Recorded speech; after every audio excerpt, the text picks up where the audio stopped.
Maupay nga adlaw, ma'am. Ako ngayon ni Sir Balondo. Naaragod at permiso na may interview ko ikaw. May dako mga pakiana para haymo. Ini na aton interview kay confidential. Tas gagamiton ko la ini para at final output na maskwilahan. Oh, sige, okay man la. So sige ma'am, tikang kita. Una nga pakiana, ano't imong ngaran?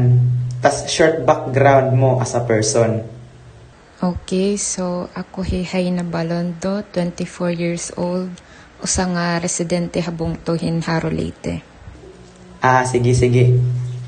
Sunod na pakiana, ma'am, kay ano itong sikat na folklore story hit iyo lugar?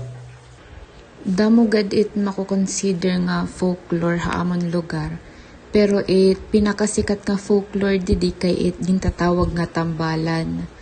Bale, ini nga tambalan kay usa nga pamaagihin pagbulonghin sakit, dirila necessarily medical in origin, bisan ano na di maupay na inaabat hintawo. Nahiluan, nabarian, gindoyagan, ngan iba pa. So tinuod nga ini nga mga istoryano?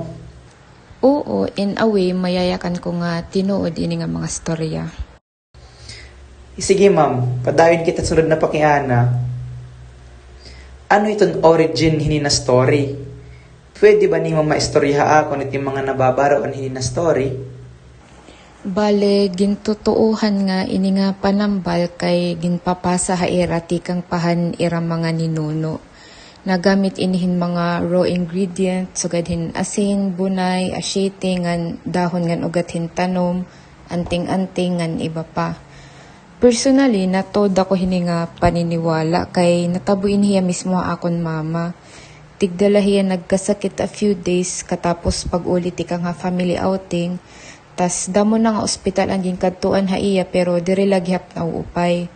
Hasta may usa nga family friend nga nagsuggest nga ikadto hiya tambalan. So ginkadto ito ni mama hito nga balay hin tambalan bisan hirayo ang biyahe ti kadto.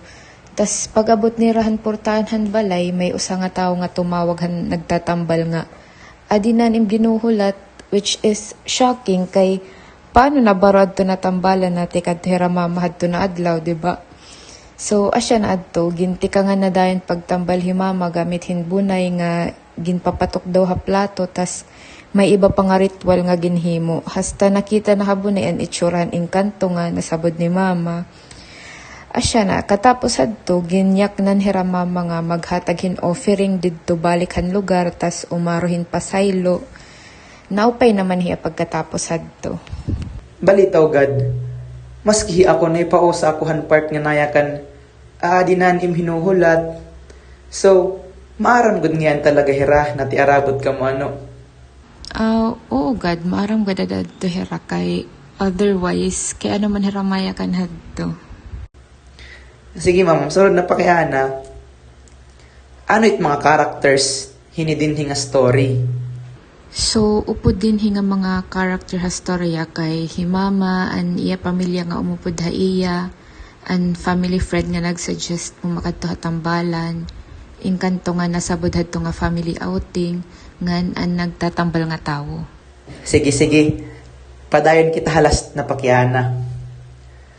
Ano itong significance hini na story para hit culture hit iyo lugar?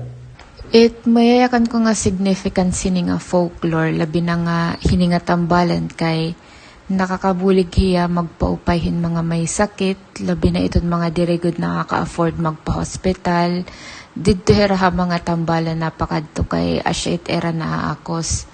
Dirigad udog hiya ideal practice kumpara ha may scientific evidence, pero siguro 60 or 70% hini kay effective talaga. Nakabulig liwat hiya culture hit bungtohin haro kay may daadto panahon nga usugod ini. Asyan ira karadtuan kun may di maupay nga inaabat. Although yan nga modern times bagat naglaylo ini nga practice. Diri maikakaila nga may the times san una nga panahon nga amo ini ang norm didiha amon lugar. Sige. Sige ma'am. Damo nga salamat han pag-cooperate hini na interview. God bless sa imo ma'am. God bless. Sige, salamat gihap.